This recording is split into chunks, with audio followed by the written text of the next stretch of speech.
श्रीनगर में national conference की तरफ से डल झील में शिकारा रैली का एहतमाम किया गया। वहीं इस बीच उमर अब्दुल्ला ने मीडिया से खिताब किया और कहा कि 2014 के मुकाबले कई इलाकों में बहुत कम वोट पड़े हैं। नूराबाद में 2014 में 80% से ज़्यादा वोट पड़े हैं, लेकिन इस बार वहाँ काफ़ी कम वोट पड़े, जिसके बारे में मौजूदा हुकूमत को सोचना चाहिए। उमर अब्दुल्ला ने साथ ही बीजेपी पर भी हमला बोला।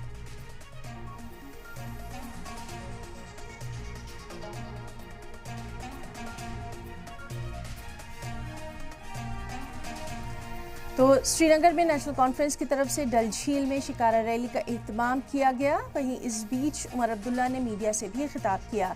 तस्वीरों में आप देख सकते हैं कि किस तरह से उमर अब्दुल्ला ने यहाँ झील डल में खास शिकारा रैली का इनेकाद किया।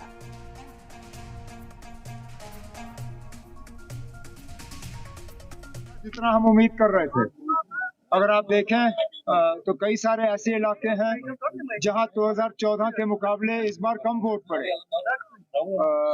मैं अगर नूराबाद की बात करूं, नूराबाद में जहां 2014 में 80% वोट पड़े थे, इस बार कोई 20% कम पोलिंग हुई है वहां पे।